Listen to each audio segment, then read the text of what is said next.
China's global influence is increasingly felt in our daily lives. How is this affecting Estonia? What might Estonia's future look like under a Chinese hegemony? I'm Rose Fatal, and for today's video, I've interviewed Jie Yin, a Chinese opera singer who has spent most of his adult life living in Estonia.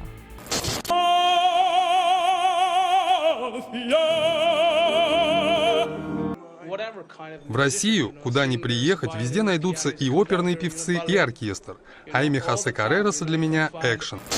Over the years, he has appeared several times in Estonian television as well as news articles. He is very knowledgeable on China's position towards Estonia and Europe. Please note, Jie Yin's views and opinions do not in any way reflect my own. Estonia's independence was an illegal rebellion against their fellow Soviets. Almost everyone in China agrees that Eastern Europe should never have broken away from the Soviet Union. Western democracy is collapsing, but there is still hope under Chinese leadership.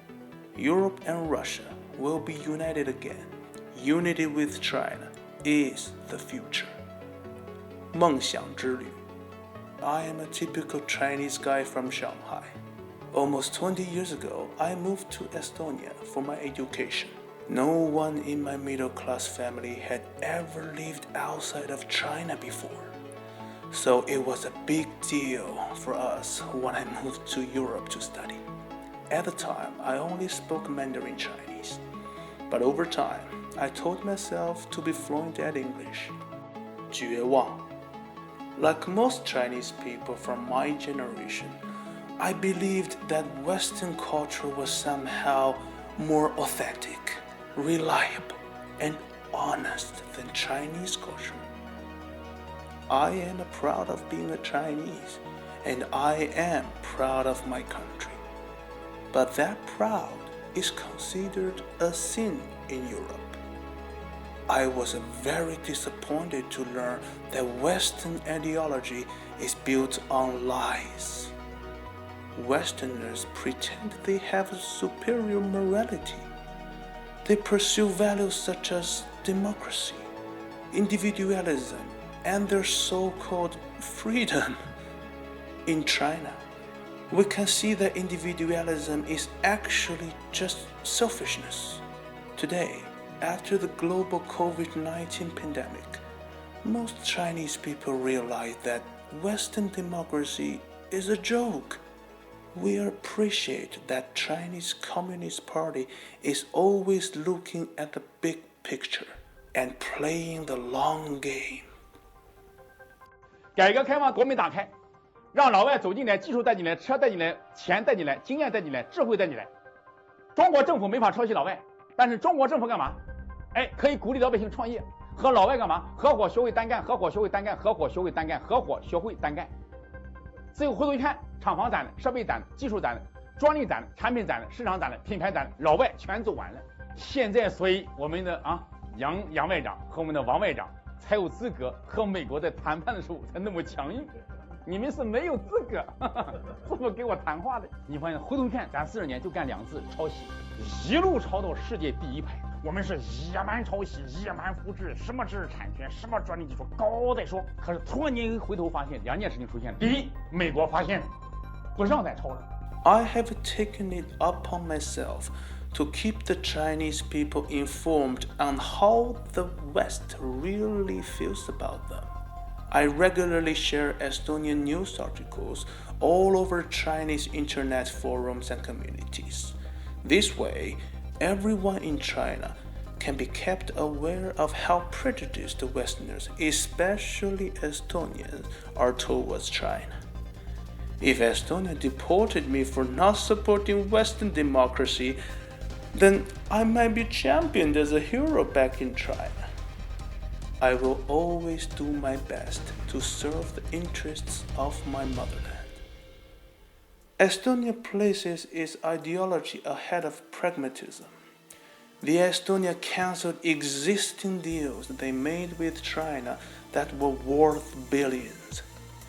This included the Huawei 5G infrastructure as well as China's Belt Road Initiative.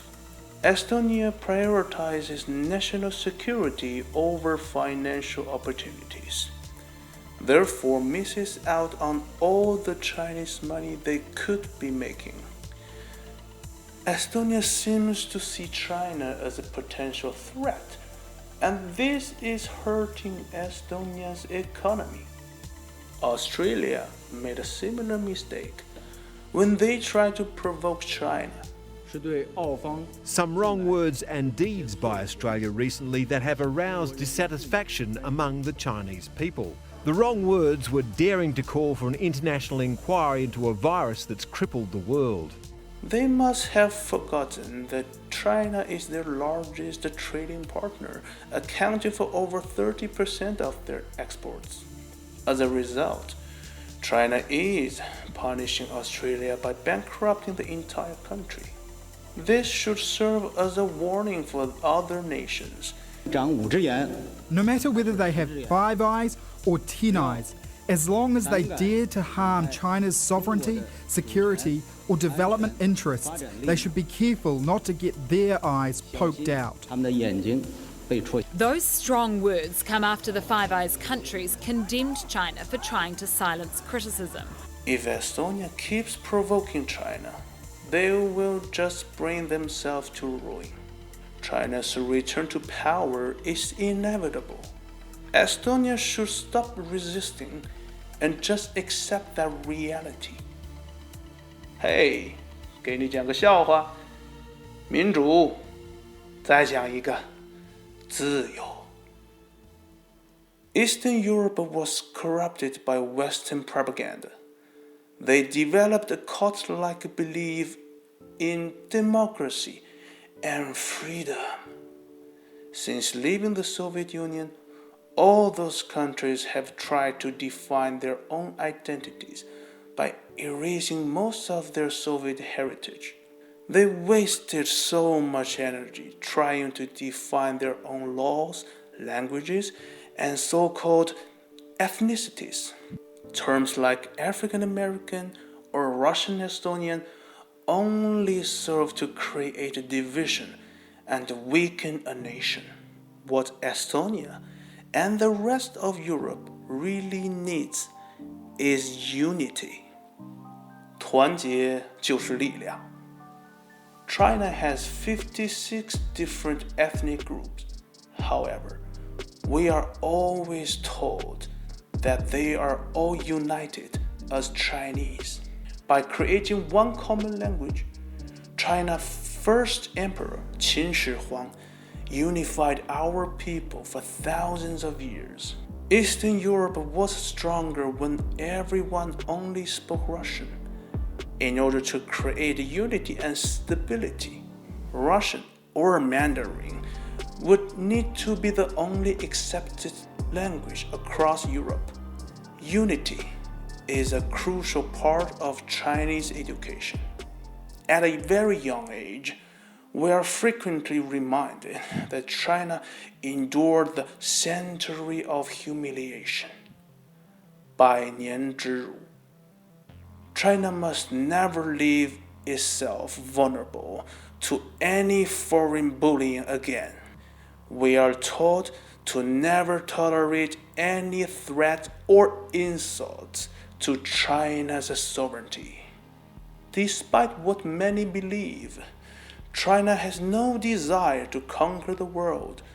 Instead, we want to unite people by getting rid of outdated ideas such as selfish individuality. Unfortunately, there would be those who die trying to resist these great changes. It is an acceptable price we must pay in order to achieve unity and stability. Sounds familiar. Totalitarian, homogeneous culture that obliterates the identity of every group it conquers. Long-term stability at all cost. The individual has no value beyond his utility to the state. China has been open about spreading CCP propaganda through full-page advertisements in Estonian national newspapers. They've also pressured Estonian universities to silence students who were critical of the CCP. If Jie Yin's views indeed reflect that of most Chinese citizens, then Western democracies are in big trouble. I really like Estonia and do not want to see it succumb to pressure from China. What do you think? Is there any way that Estonia could protect its national integrity without invoking financial ruin from China?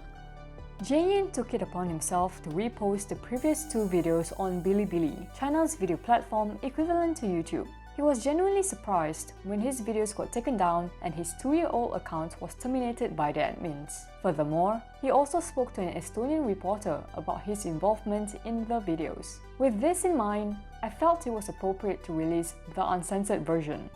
If you found this video interesting, please give it a like, subscribe, and ding the bell for future content. If you'd like to support my work, feel free to leave a donation on the crowdfunding website Patreon. It's been Fatally Honest. Ciao.